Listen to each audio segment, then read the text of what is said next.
Good evening everybody. Welcome to Raj tutorials English classes. I am Sanjay sir. आज narration का अगला video हम लेकर के आए आपके लिए. हमने बताया था आपको कि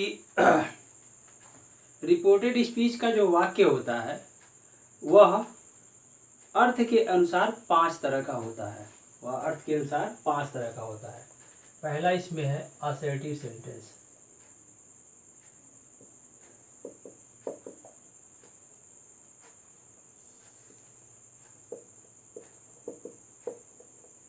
असर्टिव सेंटेंस, इसको डिक्लेरेटिव सेंटेंस भी कहते हैं. डिक्लेरेटिव सेंटेंस स्टेटमेंट भी बोलते हैं. स्टेटमेंट, ठीक. और दूसरा जो सेंटेंस अपना होता है वह है इंट्रोगेटिव सेंटेंस.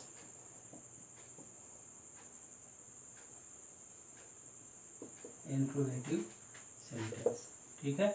तीसरा सेंटेंस जो है अपना वो imperative sentence.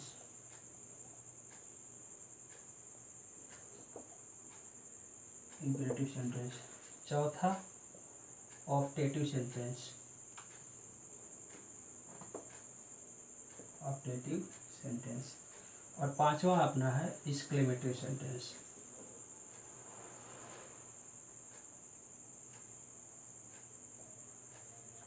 Exclamatory sentence. Assertive sentence, इसका मतलब होता है कि कथनात्मक वाक्य, डिक्लेरेटिव या स्टेटमेंट, ठीक है. इंट्रोगेटिव का मतलब होता है प्रश्नवाचक वाक्य. इंपरेटिव का मतलब होता है आज्ञा सूचक वाक्य. और ऑप्टेटिव का मतलब होता है इच्छा सूचक वाक्य. एक्सक्लेमेटरी का मतलब होता है विस्मयादिबोधक वाक्य, ठीक है. तो ये जो हमारा वाक्यों का जो वर्गीकरण है यह अर्थ के अनुसार है.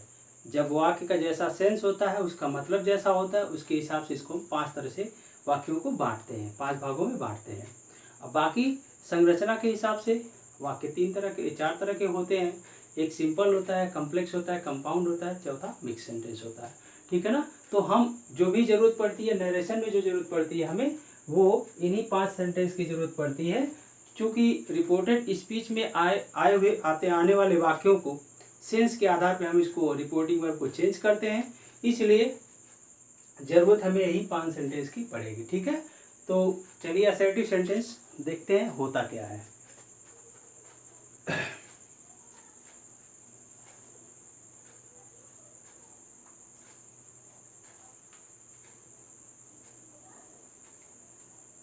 Assertive sentence.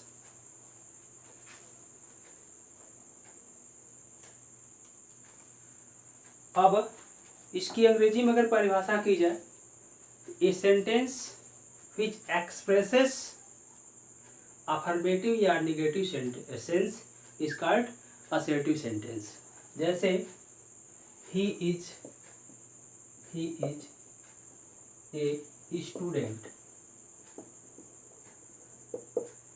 She writes a letter. Ram is not my brother.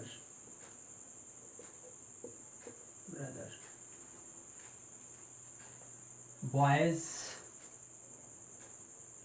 did not play match. ये वाक्य. अब जैसा कि इसका अर्थ क्या था कि ऐसा वाक्य जिससे स्वीकारात्मक या नकारात्मक भाव प्रकट होता हो, उसे ही हम कथनात्मक वाक्य कहते हैं. कथन हमारा 2 प्रकार का होता है, एक स्वीकारात्मक अर्थ देने वाला और दूसरा नकारात्मक अर्थ देने वाला. देखते हैं इसको. ही इज ए स्टूडेंट, वह एक विद्यार्थी है. दूसरा सी राइट्स ए लेटर, वह एक पत्र लिखती है. अब इन दोनों को एनालिसिस अगर हम करें, गौर से जरा समझने की कोशिश करें. ही इज ए स्टूडेंट, वह एक विद्यार्थी है, तो यह वाक्य बताता है इस सब्जेक्ट ही के विषय में ये सूचना देता है कि वह एक विद्यार्थी है, इस बात को स्वीकार कर रहा है। तो हम इसे बोलेंगे असर्टिव सेंटेंस। ठीक है, शी राइट्स ए लेटर, वह एक पत्र लिखती है। तो ये वाक्य क्या बताता है कि उसके द्वारा लिखने का काम हो रहा है, वह एक पत्र लिखती है। ये तो ये क्या है, वह एक पत्र लिखती है। इसका मतलब इस वाक्य से कार्य का होना, स्वीकारात्मक भाव प्रकट हो रहा है। तो ये दोनों स्वीकारात्मक भाव प्रकट कर रहे हैं, इसलिए असर्टिव सेंटेंस हो गए। अब क्या कहा, Ram is not my brother, Ram मेरा भाई नहीं है। अब ये वाक्य देखिए क्या कह रहा है, राम मेरा भाई नहीं है। इसमें जो तथ्य बताया जा रहा है उसका नकारात्मक भाव प्रकट कर रहा है ये वाक्य। ठीक है, इसलिए हम इसको भी असर्टिव सेंटेंस बोलेंगे। क्योंकि असर्टिव की परिभाषा क्या है कि ऐसे वाक्य जिनसे नकारात्मक या स्वीकारात्मक भाव प्रकट करते हो, ठीक है, प्रकट होता हो, वह असर्टिव सेंटेंस होगा। तो Ram is not my brother, ये राम मेरा भाई नहीं है, तो ये निगेटिव सेंस दे रहा है, तो ये असर्टिव सेंटेंस है। दूसरा, boys did not play match, लड़कों ने मैच नहीं खेला, तो ये वाक्य देखिए ये भी निगेटिव सेंस प्रकट कर रहा है। ठीक है, अच्छा, अगला जो इंपॉर्टेंट पॉइंट है असर्टिव सेंटेंस का, आप जरा गौर से देखिए, इस सारे वाक्यों के अंत में पूर्ण विराम चिन्ह के जगह पे क्या लगा हुआ है, फुल स्टॉप, फुल स्टॉप लगा हुआ, ये बिंदी, ठीक है ना, फुल स्टॉप लगा हुआ है।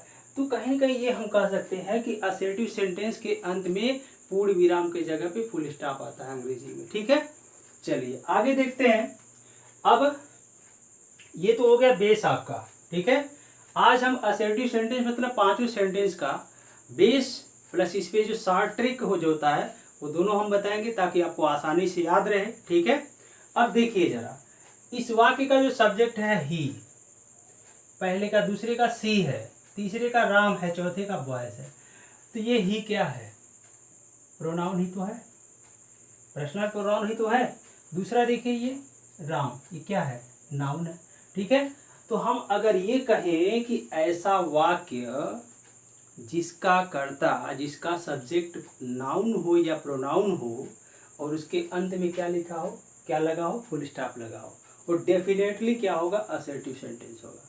बात आया समझ में, ये ट्रिक आपको याद रखिए। अब इसमें पढ़ के इसेंस लिखाने की जरूरत नहीं है, आप सिर्फ यहाँ पे देखेंगे नाउन है कि प्रोनाउन, ये देखिए ही प्रोनाउन आ गया, यहाँ पे फुल स्टॉप आ गया, आया ना, सीधे बोल देंगे असर्टिव सेंटेंस है। यहाँ पे प्रोनाउन पर्सनल प्रोनाउन आ गया, यहाँ फुल स्टॉप आ गया, असर्टिव सेंटेंस। ये देखिए राम, ये नाउन हो गया, लास्ट में फुल स्टॉप पे क्या है, ये असर्टिव सेंटेंस है। ये नाउन, यहाँ फुल स्टॉप, ये असर्टिव सेंटेंस है। शॉर्ट ट्रिक है ये चीज़ आपको याद रखना होगा, आसानी से आपको आप पहचान लेंगे इसे। ठीक है ना, चलिए, अच्छा, कभी कभी ऐसा होता है प्रोनाउंस, पर्सनल प्रोनाउन के अतिरिक्त भी कुछ प्रोनाउंस होते हैं, जैसे दिस होगा, दैट होगा, हियर होता है, देयर होता है। कभी कभी हियर और देयर का भी सब्जेक्ट की जगह पे प्रयोग कर लेते हैं। तो ऐसे वाक्य अगर हियर और देयर से प्रारंभ होते हैं और लास्ट में उनके अंत में फुल स्टॉप आता है, तो इन्हें भी हम क्या बोलेंगे, असर्टिव सेंटेंस ही बोलेंगे। बात आया समझ में, तो इस चीज को आपको याद रखना है। ठीक है ना, अब चलते हैं, असर्टिव के जो दो भाग होते हैं, एक देखिए इसमें, इसी से समझ लेते हैं। असर्टिव के जो दो भाग है, एक तो ऐसा, ये दो वाक्य क्या बता रहा है, स्वीकारात्मक सेंस बता रहा है, ठीक है, अफर्मेटिव सेंस दे रहा है। तो यहीं से असर्टिव के दो वाक्य हो गए, दो भाग हो गए। एक होता है अफर्मेटिव सेंटेंस। तो अफर्मेटिव सेंटेंस की परिभाषा क्या हो जाएगी, a sentence which expresses affirmative sense is called affirmative sentence. ऐसा वाक्य जो स्वीकारात्मक भाव प्रकट करता है उसे हम अफर्मेटिव वाक्य कहते हैं। अब इसे देखिए, ही इज ए स्टूडेंट, तो स्वीकारात्मक भाव ही तो प्रकट कर रहा है, तो क्या हो गया, अफर्मेटिव सेंटेंस हो गया। ये असर्टिव सेंटेंस के दो रूप होते हैं, दो पार्ट होते हैं, दो भाग होते हैं, एक अफर्मेटिव होता है, दूसरा नेगेटिव होता है। अब देखिए, सी राइट्स ए लेटर, वह एक पत्र लिखती है। ये क्या बता रहा है कि उसके द्वारा पत्र लिखने का काम हो रहा है, काम होता है। ठीक है, तो ये क्या हो गया, स्वीकारात्मक भाव दे रहा, तो अफर्मेटिव सेंटेंस हो गया। अब दूसरा देखते हैं, Ram is not my brother, Ram मेरा भाई नहीं है। तो अब निगेटिव सेंटेंस, निगेटिव सेंटेंस क्या होता है, a sentence which expresses negative sense.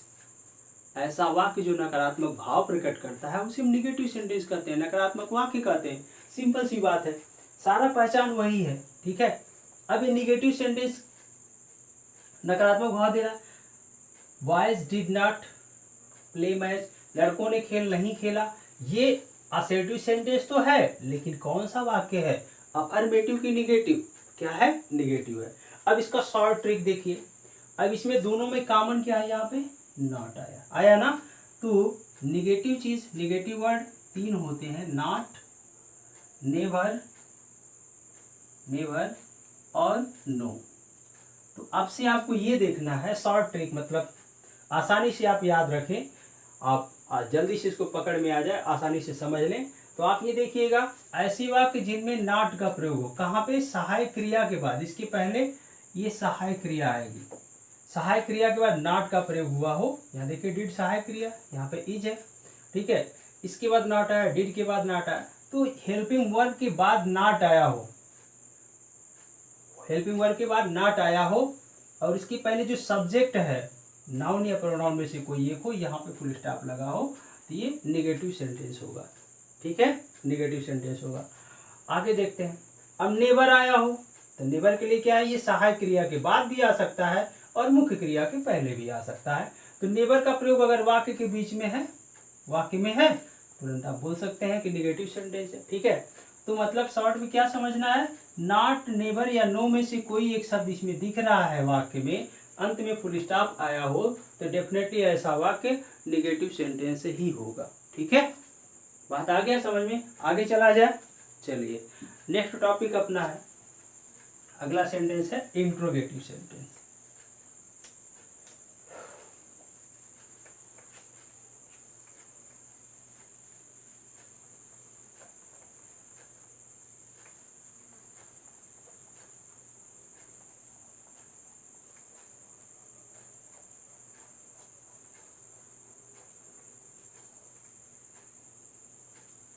अगला वाक्य देखते हैं, interrogative sentence.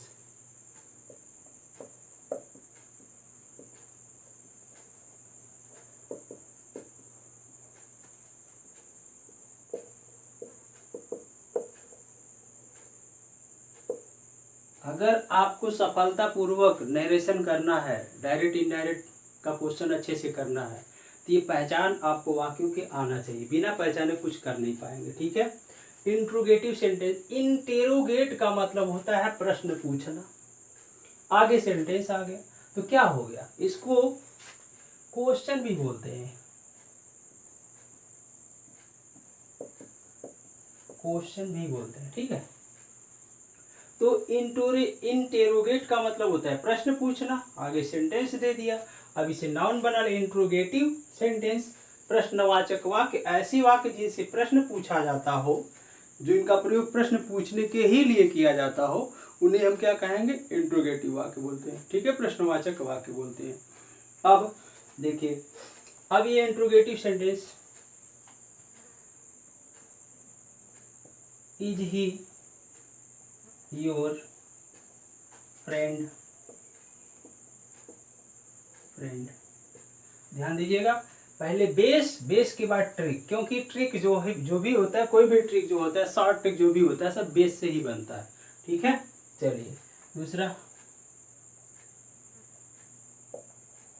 Will you come tomorrow.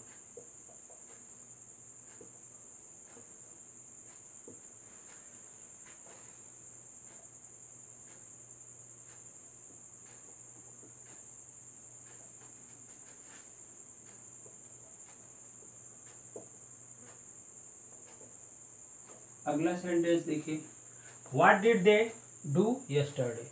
Next sentence, why can the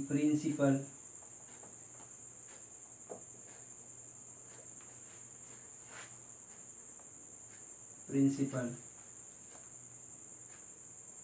Reebok him. ये देखिए, ये 4 वाक्य मैंने लिखा है आपके सामने, इसे मिटा देते हैं, इसे मिक्स हो जाएगा। 4 वाक्य मैंने लिखा आपके सामने। इज ही योर फ्रेंड, जब वाक्य के प्रारंभ में कोई सहायक क्रिया आ जाती है, तो तो ऐसी स्थिति में इस सहायक क्रिया का अर्थ होता है क्या, अदरवाइज इस सहायक क्रिया का कोई मतलब नहीं होता, कोई मीनिंग नहीं होती। ठीक है, इज ही योर फ्रेंड, क्या वह तुम्हारा मित्र है। दूसरा, विल यू कम टुमारो, ये विल पहले आ गया ना, क्या अर्थ लगाएंगे, क्या, यू कम टुमारो, क्या तुम कल आओगे। दूसरा वाक्य देखिए, what did they do yesterday, what did they do yesterday. अब यहाँ पे प्रारंभ में तो है नहीं ना, प्रारंभ में होता तो क्या मतलब इसका लगाते, ये प्रारंभ का कोई मतलब नहीं होगा, ये पता चलता है खाली पास्ट इनफिनिट का वाक्य। What did they do yesterday, उन्होंने कल क्या किया। Why can the principal revoke him, मतलब प्रधानाचार्य जी उसे कैसे डांट फटकार सकते हैं। ठीक है, ये वाक्य अपना। अब इन चारों वाक्यों से क्या पता चला, चारों वाक्य क्या बता रहे हैं, चारों वाक्य प्रश्न पूछ रहे हैं ना, प्रश्न पूछ रहे हैं, तो इन चारों वाक्यों को हम क्या बोलेंगे, प्रश्नवाचक वाक्य बोलेंगे। एक चीज और इसमें है, उसको देखिए जरा समझिए। अगले ये क्या कह रहा है कि इन प्रश्नवाचक वाक्यों के अंत में क्या आया हुआ है, प्रश्नवाचक चिन्ह लगाओ, ये देखिए ये जो निशान है ये प्रश्नवाचक चिन्ह लगा हुआ है, ये प्रश्नवाचक चिन्ह आया हुआ है। तो हम ये कह सकते हैं प्रश्नवाचक वाक्यों के अंत में हमेशा प्रश्नवाचक चिन्ह होता है, ये हमारा इसका फीचर हो गया, पहचान हो गया। ठीक है, अब देख रहे हैं इसमें दो प्रकार के वाक्य हो गए। ठीक है, एक तो सहायक क्रिया से शुरू हो रहा है, प्रारंभ में सहायक क्रिया आ रही है, और दूसरा कोई ना कोई प्रश्नवाचक शब्द आ रहा है। ठीक है, ध्यान से सुनिएगा इस बात को। पहला एक कोई सहायक क्रिया से प्रारंभ हो रहा है, दूसरा किसी न किसी प्रश्नवाचक वाक्य से, प्रश्नवाचक शब्द से प्रारंभ हो रहा है। तो यहाँ पे हम क्या देख रहे हैं कि इंट्रोगेटिव वाक्य भी दो तरह का होता है, इंट्रोगेटिव सेंटेंस भी दो तरह के होते हैं। पहला, जो कोई एक्सिलरी वर्ब किसी सहायक क्रिया से प्रारंभ होता है उसे यस या नो आंसर टाइप क्वेश्चन बोलते हैं। क्या बोलते हैं, ऐसे प्रश्नवाचक शब्द जिनका उत्तर हम यस या नो में दे सकते हैं, उनको पूरा स्टेटमेंट लिखने की जरूरत नहीं होती। ठीक है, तो ये पहला वाला आपका देखिए सहायक क्रिया से शुरू हुआ, तो ये यस या नो आंसर टाइप क्वेश्चन हो गया। दूसरा देखिए सहायक क्रिया प्रारंभ में आ रहा है, तो यस या नो आंसर टाइप क्वेश्चन हो गया। अब ये तीसरा और चौथा WH वर्ड, यानी कि WH वर्ड, WH प्रश्नवाचक शब्द WH वर्ड से शुरू होते, WH से शुरू होते, तो WH से शुरू होने वाला शब्द है वो प्रश्नवाचक शब्द है। तो प्रश्नवाचक शब्द से शुरू हो रहा है, तो ये दूसरा प्रकार हो गया इंट्रोगेटिव का। यह क्या होगा, इसको क्या बोलेंगे, WH क्वेश्चन, WH वर्ड से प्रारंभ, यानी प्रश्नवाचक शब्द से प्रारंभ होने वाले वाक्य जिनका जवाब हम यस या नो में नहीं दे सकते। तो इंट्रोगेटिव भी आपका दो तरह का होता है। अब यहाँ पे देखिए शॉर्ट ट्रिक क्या है, आप अगर अफर्मेटिव सेंटेंस बनाते हो, निगेटिव सेंटेंस बनाते हो, अफर्मेटिव वाक्य बनाते हो, तो जरूरी कुछ ऐसे सेंटेंस होते हैं, जरूरी नहीं है कि उनमें सहायक क्रियाओं का प्रयोग किया जाए। जैसे अगर प्रेजेंट इनफिनिट का अफर्मेटिव सेंटेंस बनाएंगे तो इसमें कहाँ सहायक क्रिया आएगी, राम गोज टू स्कूल, इसमें कहाँ सहायक क्रिया की जरूरत है।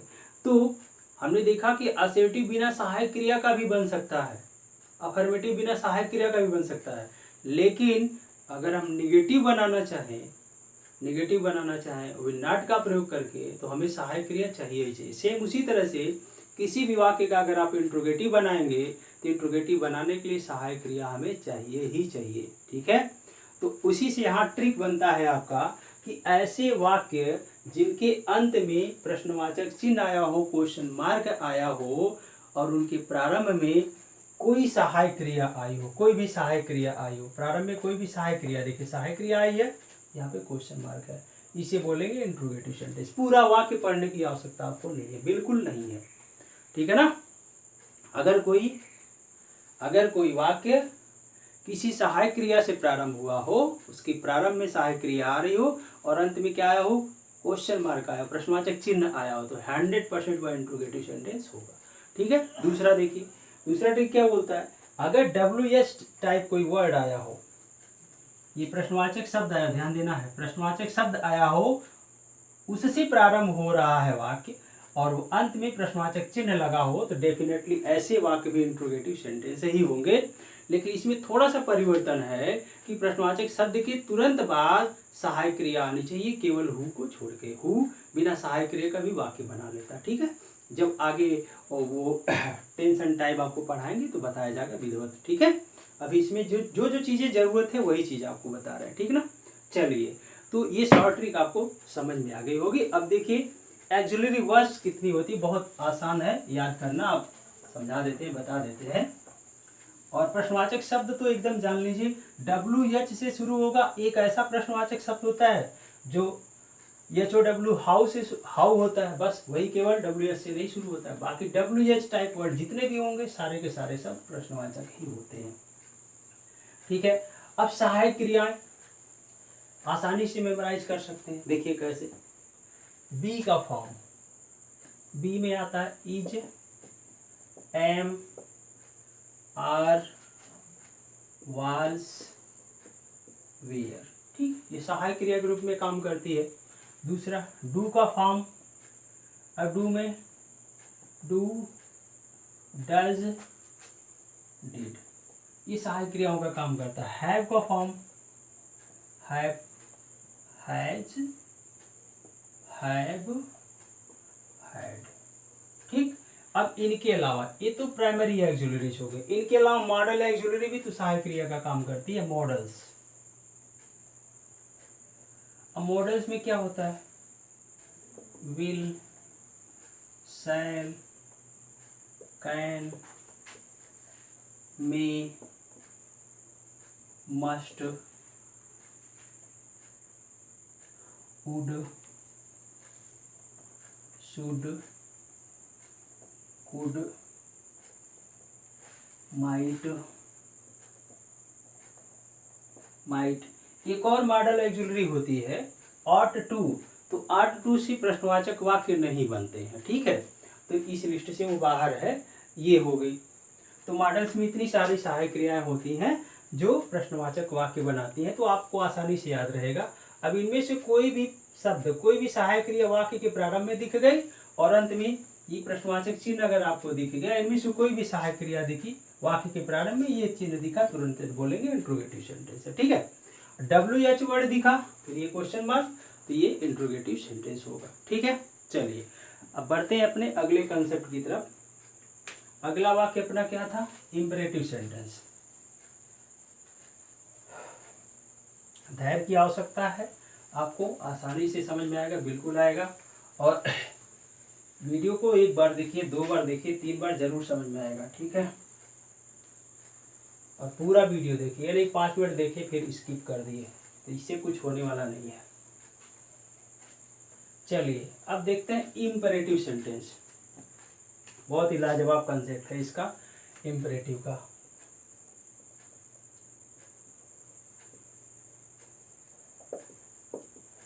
इम्परेटिव सेंटेंस, इसका अर्थ अगर हम ले तो ये क्या होता है, आज्ञा सूचक वाक्य। इसका मतलब आज्ञा सूचक वाक्य होता है, लेकिन सिर्फ इससे आज्ञा ही थोड़ी पता चलता है, आज्ञा ही थोड़ी पता चलता है। आज्ञा सूचक वाक्य क्या होता है, तो ऐसे वाक्य जिनसे आज्ञा, प्रार्थना, सलाह, सुझाव, ठीक है, प्रकट होता हो, उन्हें हम इम्परेटिव सेंटेंस कहते हैं, आज्ञा सूचक वाक्य कहते हैं। ए sentence which expresses command, order, request, advice, suggestion is called imperative sentence, ठीक है। अब ये वाक्य इम्परेटिव सेंटेंस हमेशा वर्ब के फर्स्ट फॉर्म से शुरू होते हैं, क्रिया के मूल रूप से शुरू होते हैं, ठीक है। अब लेट से जो इम्परेटिव सेंटेंस शुरू होते हैं, तो लेट भी तो क्रिया ही है, लेट के तुरंत बाद ऑब्जेक्टिव केस आता है, तो लेट भी तो क्रिया है।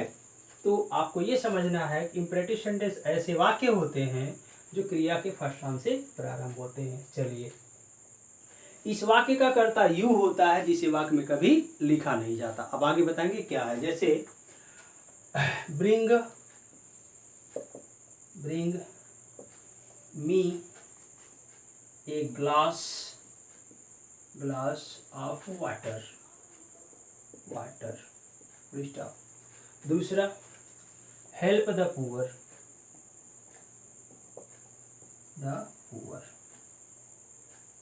Help the poor. Next, do not waste your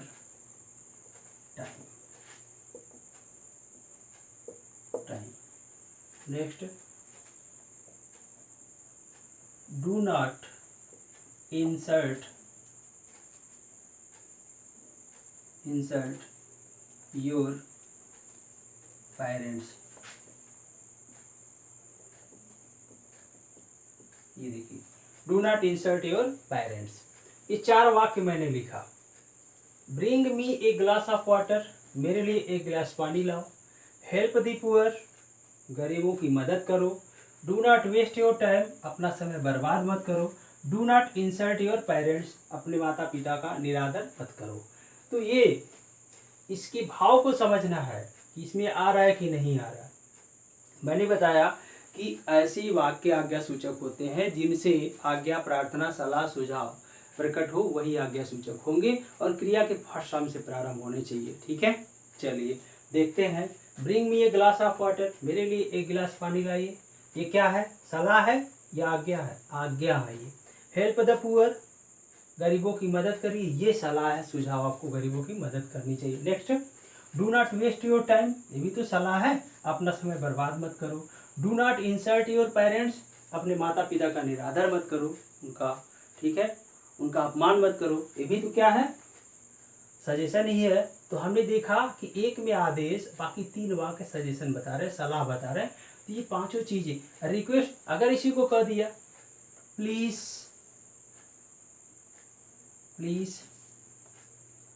come here, एक वाक्य मैंने ये लिख दिया, प्लीज कम हियर, कृपया यहाँ आइए। जहाँ जिस वाक्य के प्रारंभ में प्लीज हो या काइंडली हो, उससे प्रार्थना का भाव प्रकट होता है, प्रार्थना उससे प्रकट होता है। तो इंपरेटिव सेंटेंस ही हो गया। ठीक है, चलिए अब दूसरा भी मैंने बताया, बहुत मजे की बात होती है। क्या है वो मजेदार चीज? अब ध्यान दीजिए, अगर हम इस ब्रिंग के पहले जो इसका जो सब्जेक्ट यू है उसे अगर हम लिख दें तो क्या होगा, क्या अर्थ पे अंतर होगा? अब ये इंपरेटिव सेंटेंस थोड़ी रह गया, ये तो प्रेजेंट इनफिनिट का वाक्य हो गया।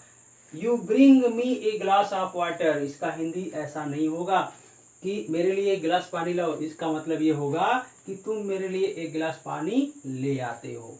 ठीक है, अब यहाँ पे हम यू लगा दें, यू हेल्प द पुअर, तो यहाँ ये थोड़ी होगा कि गरीबों की मदद करिए, तुम गरीबों की मदद करते हो। ठीक है, तो अगर वाक्य के प्रारंभ में हम कर्ता यू लिख देते हैं, जो इंपरेटिव सेंटेंस का एक्चुअल सब्जेक्ट होता है, तो वो बन जाता है प्रेजेंट इनफिनिट। ठीक है, अगर यू को हटा देते हैं तो वही वाक्य आपका बन जाता है इंपरेटिव सेंटेंस। क्लियर हो गया आप सबको? अब देखते हैं, बढ़ते हैं अपने शॉर्ट ट्रिक की तरफ, कैसे हमें याद होगा। इसके अंत में चलते हैं, क्या लिखा है अंत में? क्या है, सब जगह क्या है, फुल स्टॉप आया हुआ है। ठीक है ना, तो अंत वाली चीज हमें समझ में आ गई कि फुल स्टॉप है, ये वाला, ये बिंदी, फुल स्टॉप। ठीक है, अब प्रारंभ में देखिए क्या, क्रिया का फर्स्ट फॉर्म में भी है, ये भी क्रिया का फर्स्ट फॉर्म है। ठीक है, ये सहायक क्रिया, ये भी सहायक क्रिया, ये प्लीज आ गया, प्लीज के बाद ये क्रिया फर्स्ट फॉर्म में आ गई, ध्यान दीजिएगा। ठीक है, तो अब यहाँ से ट्रिक जो बनेगा वो क्या बनेगा, ऐसे वाक्य जो क्रिया के फर्स्ट फॉर्म से प्रारंभ हो, क्रिया के फर्स्ट फॉर्म से प्रारंभ हो, उनके अंत में फुल स्टॉप आया हो, वह आज्ञा सूचक वाक्य होंगे, इंपरेटिव सेंटेंस होंगे। दूसरा क्या है, दूसरा भी है कि ऐसे वाक्य, इसमें देखिए इस पे भी ट्रिक बनेगा, ऐसे वाक्य जो डू नॉट से या नेवर से प्रारंभ होते हो, डू नॉट या नेवर से ही प्रारंभ हो, उनके अंत में फुल स्टॉप आया हो, तो वह होगा इंपरेटिव सेंटेंस। क्या होगा, इंपरेटिव सेंटेंस। अगर वाक्य के प्रारंभ में या अंत में प्लीज या काइंडली आया हो, वाक्य के प्रारंभ में या अंत में प्लीज या काइंडली आया हो, तो ऐसे वाक्य इंपरेटिव सेंटेंस होंगे। बात आपको समझ में आई? ये ट्रिक है, याद रखना है, बेस से ही ट्रिक बनता है। अब ये कैसे, क्रिया के फर्स्ट फॉर्म से शुरू हो रहा है, यहाँ पर देखिए full stop, imperative sentence. Do not से शुरू हुआ, यहाँ full stop, imperative sentence. Do not से प्रारंभ हो, फुल स्टॉप, इंपरेटिव। प्लीज आ गए, यहाँ पे क्रिया का फर्स्ट फॉर्म है, फुल स्टॉप है, लास्ट में इंपरेटिव सेंटेंस है। ऐसे हम पहचान लेंगे तो ये समय बचा देता है हमारा और हमें आसानी से याद भी रहता है। ठीक है, इस हिसाब से हमें याद रहना चाहिए। ठीक है, तो अगला कंसेप्ट अपना है